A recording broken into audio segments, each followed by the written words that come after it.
하나님께서 우리에게 주신 축복의 선물들 가운데 아주 중요한 선물은 기도입니다. 기도는 하늘의 창고를 여는 열쇠이고요. 또 기도는 하나님과의 무한한 대화를 나눌 수 있는 통로가 되고요. 또 기도는 우리로 하여금 하나님의 뜻을 알아갈 수 있는 원석을 찾아가는 것과 같은 그러한 도구가 됩니다.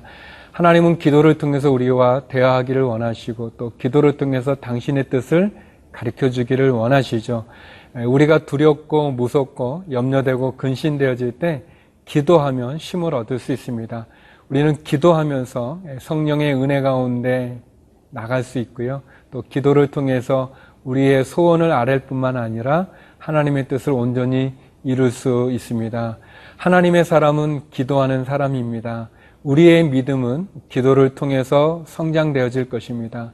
기도는 하나님과 우리를 연결해주는 신호이면서 특별히 기도는 하나님이 우리에게 축복으로 주신 선물입니다.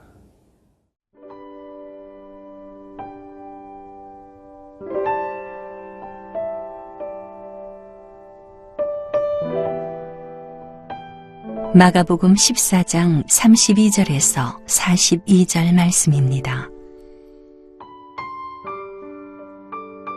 그들이 겟세마네라 하는 곳에 이르매 예수께서 제자들에게 이르시되 내가 기도할 동안에 너희는 여기 앉아 있으라 하시고 베드로와 야고보와 요한을 데리고 가실새 심히 놀라시며 슬퍼하사 말씀하시되 내 마음이 심히 고민하여 죽게 되었으니 너희는 여기 머물러 깨어있으라 하시고 조금 나아가사 땅에 엎드려 될 수 있는 대로 이 때가 자기에게서 지나가기를 구하여 이르시되 아빠 아버지여 아버지께는 모든 것이 가능하오니 이 잔을 내게서 옮기시옵소서.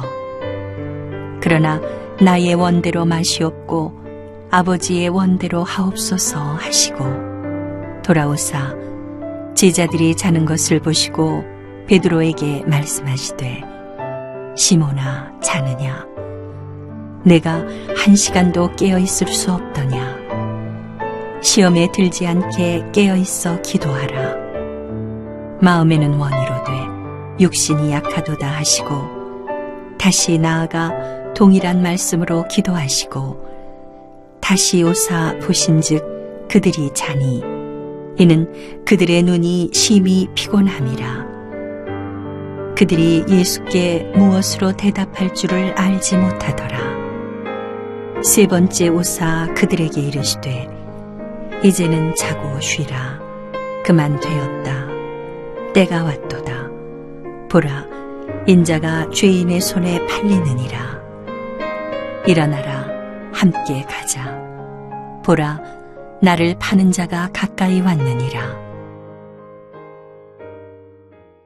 드디어 예수님께서는 이제 십자가를 지는 그 순간이 점점 가까이 오자 제자들과 함께 겟세마네 동산에 가셔서 기도를 하십니다.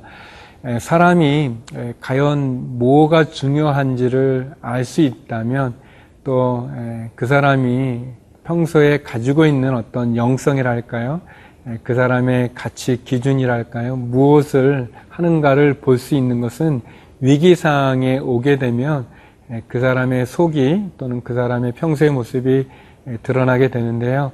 예수님께서 잡히시기 전에 기도하셨다는 것은 예수님이 평소에 기도하는 삶을 사셨다는 것을 우리가 알 수 있고 또 가장 중요한 것을 놓고 사람하고 의논하지 않고 예수님께서 하나님 앞에 무릎 꿇고 기도하셨다는 것은 우리도 역시 가장 중요한 일을 놓고 하나님께 기도해야 된다는 것을 주님이 친히 본을 보이시는 게 아닌가 생각이 되어집니다. 또 우리가 기도하는 것도 중요한데 그 행위도 중요하지만 또 어떻게 기도하느냐는 또 더 중요할 수 있겠죠. 오늘 본문에 나오는 예수님의 기도를 통해서 우리의 기도를 좀 돌아봤으면 좋겠습니다. 36절 말씀인데요. 이르시되 아버지여 아버지께는 모든 것이 가능하오니 이 잔을 내게서 옮기시옵소서. 그러나 나의 원대로 마시옵고 아버지의 원대로 하옵소서 하시고 나의 원대로 마시옵고 아버지의 원대로 하옵시옵고. 예수님의 기도는 우리가 잘 아는 것처럼 그 십자가를 지는 그 일이 너무 힘들어서 예수님 굉장히 괴로워하시고 어려워하시지만 그러나 예수님의 기도의 결론은 나의 뜻대로가 아니라 아버지의 뜻대로, 나의 원대로가 아니라 아버지의 원대로, 나의 계획대로가 아니라 아버지의 계획대로 이루어지기를 구하고 있습니다. 예수님의 기도의 특징이 있다면 그거는 자신의 뜻을 구하는 게 아니라 하나님의 뜻을 구하는 거죠. 그러면서도 자신의 그 아픈 마음, 어려운 상황, 힘든 마음을 고백하지만 그러나 결론은 하나님의 뜻을 구하고 있는 예수님의 기도의 모습을 볼 수 있습니다. 저와 여러분, 우리들의 기도는 또 어떻습니까? 이런 예수님의 모습과 비교해 보면 굉장히 좀 우리는 좀 너무 우리 주관적인, 우리 중심적인 그런 기도를 드리고 있지는 않은가. 우리가 기도하면서 하나님의 뜻은 아는데 하나님의 뜻보다는 좀 요번에는 좀 제 뜻대로 좀 해주십시오.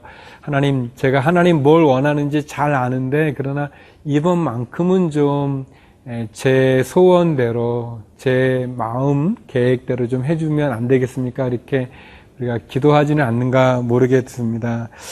또 여기 보면 예수님 하나님의 뜻을 아셨어요. 하나님의 뜻을 알고 그리고 결국은 그 뜻에 순종하는 거 아니겠습니까? 하나님의 뜻이라는 것은 십자가를 지는 것이고 그리고 십자가를 지시겠다고 예수님 고백하는 거죠. 사랑하는 여러분, 우리의 기도가 하나님의 뜻을 알고 그리고 그 뜻에 순종할 수 있는 가정이 돼야 되지 않나 그런 생각을 가져봅니다. 우리가 하나님의 뜻을 모르고 순종할 수 없지 않습니까? 하나님이 무엇을 원하는지를 알아야 되겠죠. 그러기 위해서 우리가 예수님처럼 평소에 늘 기도하는 그런 모습이 필요합니다.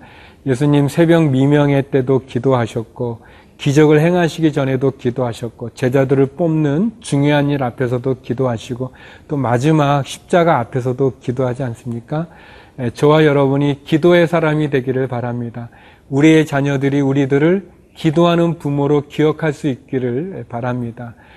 기도를 통해서 하나님의 뜻을 구하고 하나님의 뜻에 순종할 수 있는 저와 여러분 우리 모두가 되기를 바랍니다.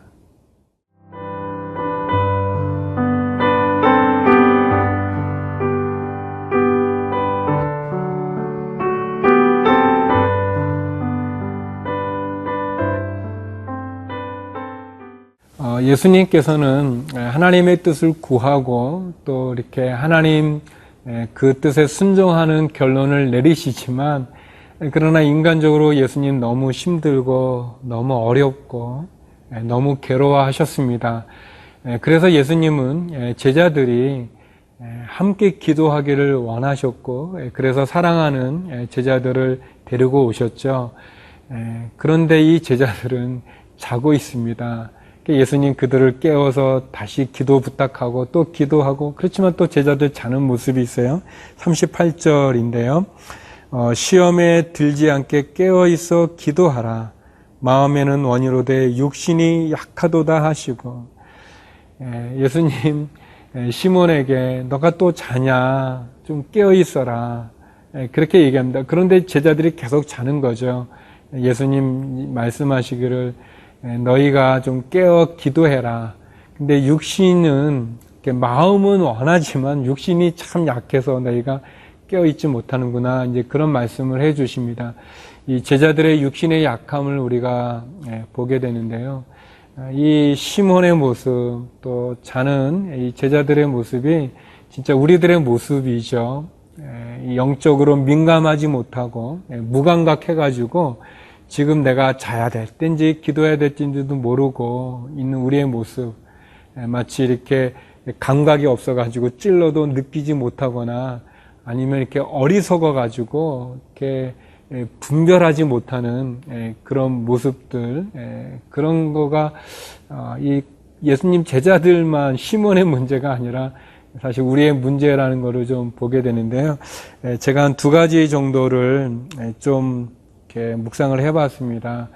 제자들이 이렇게 마음은 원인데 육신이 약해서 잠이 드는 것, 육신적인 약함도 있지만 사단의 공격이라고 생각이 되어집니다.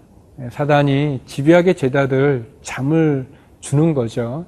이렇게 유혹하고 미혹하고 예수님 기도로 같이 중보하고 같이 돕지 못하게 하는 거죠. 그래서 다른 복음서에 보면 이 천사들이 예수님을 돕지 않습니까? 이 예수님과 함께 깨어서 예수님을 돕지 못하게 만드는 사단의 공격이 있다고 저는 생각합니다. 마찬가지로 우리들이 깨어서 기도해야 될 때 깨어 기도하지 못하게 만드는 영적인 사단의 공격이 있다는 것을 우리가 기억할 필요가 있고요. 또 2번째는 이 제자들의 자는 모습을 보면서 우리가 기도하는 훈련이 필요하구나. 우리의 이 육신의 약함이 있기 때문에 육신적으로도 약하지 않도록 할 필요가 있고 또 우리가 열심히 훈련할, 영적인 훈련을 할 필요가 있구나. 이제 그런 생각이 듭니다. 좀 창피한 얘기지만 이제 제가 주일날 사회를 보는데 이 설교하는 목사님 설교를 들으면서 이렇게 자꾸 조는 거예요. 그러니까 이제 제 뒤에 있던 어떤 성도님이 이렇게 조심스럽게 이제 저를 이렇게 찌르시는 거예요. 그래서 이제 제가 이제 깨가지고 누가 나를 찔러나 이렇게 보는데 뭐 없는 거예요. 그래서 이거 뭐 천사가 그랬나 뭐 하나님이 그랬나 그렇게 생각했는데 또 제가 졸아서 나중에 보니까 이제 성도님이 이제 뒤에서 이렇게 찌르시었더라고요. 근데 이제 예배를 마치고 저를 이렇게 이제 깨운 그분이 저한테 너무 미안해 하시는 거예요.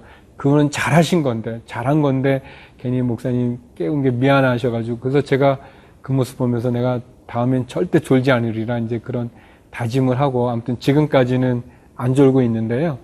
어떻게 보면 우리가 훈련이 필요한 것 같아요. 이 육신의 약함을 인정하고, 우리가 그렇게 졸지 않도록 토요일 날 일찍 잘 필요가 있고, 또 말씀을 들을 때 그런 게 있죠.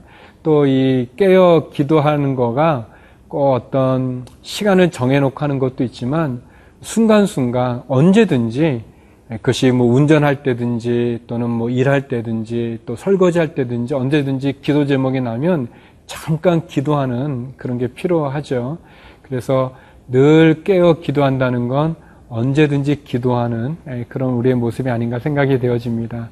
예수님의 기도를 통해서 다시 한번 우리의 기도를 돌아볼 수 있는 그런 시간이 됐으면 좋겠습니다. 기도하시겠습니다. 거룩하신 아버지 하나님, 주님의 기도와 같이 내 뜻, 내 소원이 아니라 하나님의 뜻과 하나님의 계획, 하나님의 말씀에 온전히 순종하는 저희가 되게 도와주시고 하나님이 주신 기도라는 선물과 기도라는 무기를 통해서 우리의 영적인 생활에 승리하는 축복을 내려 주시옵소서. 하나님, 우리의 자녀들을 긍휼히 여겨주시고 우리의 자녀가 늘 믿음 가운데 자라갈 수 있도록 은혜를 베풀어 주시옵소서. 예수님 이름으로 기도드립니다. 아멘.